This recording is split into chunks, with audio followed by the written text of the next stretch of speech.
So if you're not a business owner, skip this video, it's not for you. But if you are a business owner, imagine a scenario where your business can run efficiently and smoothly and profitably without everything falling back on you.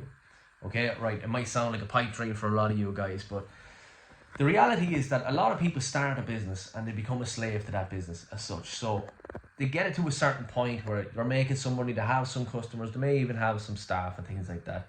But it gets to a stage where they can't break past, they've hit a ceiling and they can't seem to scale past it. And the problem is you are the bottleneck to your business. So what you need to start doing is developing systems, developing processes within your business that's going to enable you to be able to delegate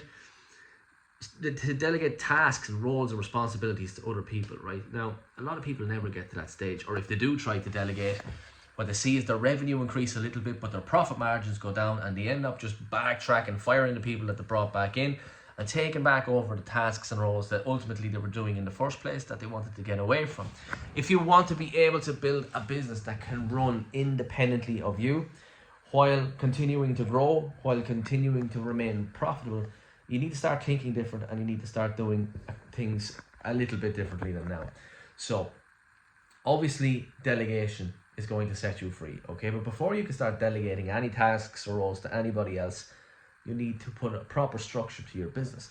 So you need to implement systems and processes. So how do we do this? Well, first of all, we need to take what we call a 30,000 foot view look at our business. And we can really break any business down into kind of three sectors. We've got revenue, we've got operations, and we've got profit. So if we look inside of revenue, we've got your sales and marketing. So you need to put systems in place to make sure that you can consistently generate a flow of new customers and new sales and new revenue into your business. So depending on what type of business you have, if you're selling products or services, where you're located, where your audience hang out online or offline, that's going to determine what your marketing strategy is going to look like. It could be Facebook and Instagram ads, it could be Google ads, it could be email marketing, it could be a whole host of different things. So that's one of the first things we need to figure out is what is developing your online marketing and advertising strategy so that you can automate and predictably generate new sales, new customers, and new revenue for your business. Next, we need to look at sales. So once you've got these leads and all this new traffic coming in and all this new interest, how to convert all your new leads and new traffic into paying customers. So what does your sales process look like? You know, what's the first point of contact with a new customer? Is it an email? Is it a phone call? Do you have to physically go out and meet them? When you do meet them or call them for the first time, what do you say? How do you gather the information that you need from them? How do you set expectations with your clients? Do you have a customer agreement, terms of service document in place or not? Do you need to put sales scripts together so that when you do hire in a salesperson, they know what to say, they know how to maintain a certain standard of conversion rate with your sales as to the same level as what you are now. So when you step back from doing the sales, they can maintain that and often even improve on the conversion rate. So then we also have to look at things like operations and fulfillment. Have you got systems in place for that? Because a lot of people will try and delegate, bring in people into their business, but they just end up spreading the chaos across more people. Before you start hiring in people, guys, it's super important to make sure you've got systems and structures in place, you've got processes in place, SOPs, standard operating procedures. Is basically a document it basically lines out step by step how to do each task, what step to do first, what to do second, what to do third, to make sure you get the outcome, whether it's onboarding a client, whether it's launching an ad campaign, whether it's fitting a kitchen, whether it's putting together a new ad for a customer. What depends on what you do, really. There's no two businesses that are ever the same. So your systems, your processes, all that sort of jazz is going to vary from business to business. But the principles are the same. And the principles are that you have to have marketing, sales, operations, admin, and financial systems in place before you can start hiring people in to run and manage your business for you. But when you can do that, when you do have the systems in place, and when you do start hiring people in to run your business for you, it's an amazing feeling, and that's where you're going to get freedom as a business owner. So maybe you want to one day sell your business, and ultimately that's the goal. That's what I do with everybody I work with. I help you build a business that can run and grow and thrive independently of you, a business that you can sell if you wish. So not everybody wants to sell their business.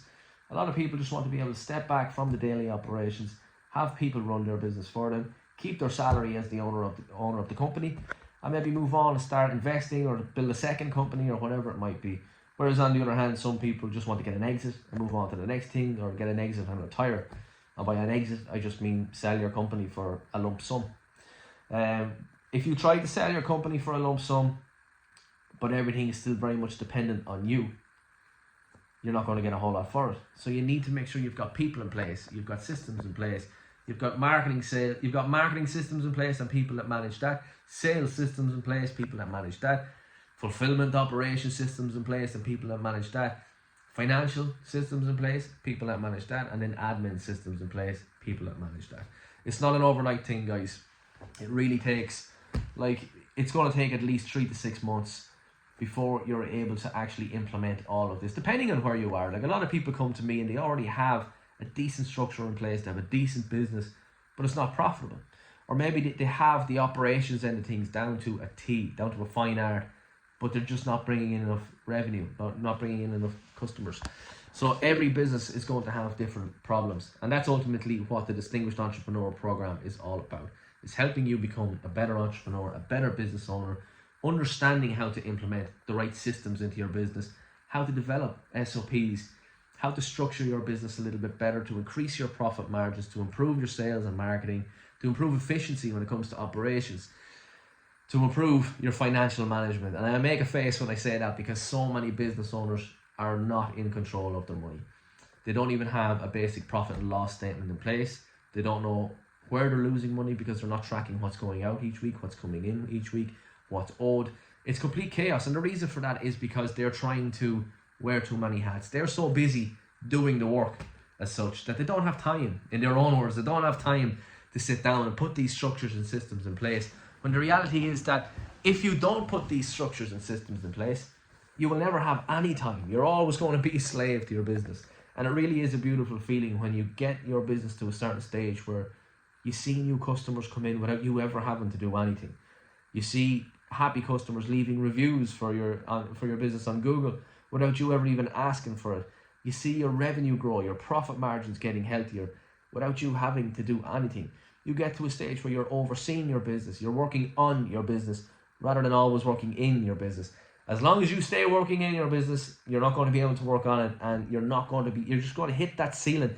You're not going to be able to scale past it, and you're ultimately always going to be a slave to your business. So guys, that's what I can help you with if you want to be able to build a business that can run, grow and thrive independently of you. Whether you want to sell your business one day or if you just want to, what we call a soft exit, step back, fire yourself from the daily operations, keep your salary, you still own the business, but other people run the business for you and it runs like clockwork. Reach out, book in a free strategy session if this sounds something like what you're interested in. I'm lost for words here. It's been a long day. But yeah, if you're interested, reach out. I offer a free strategy session, a limited amount of free strategy sessions, mind you, but on these strategy sessions usually last for about half an hour, 45 minutes. And we do this deep dive into your business to see what you need to do, what are the weak points in your business, and develop an action plan. If we end up working together, happy days. If we don't, it's probably going to be the most valuable 45-minute conversation that you'll have this year when it comes to your business. So hopefully I'll see you on the call, guys, and have an awesome day.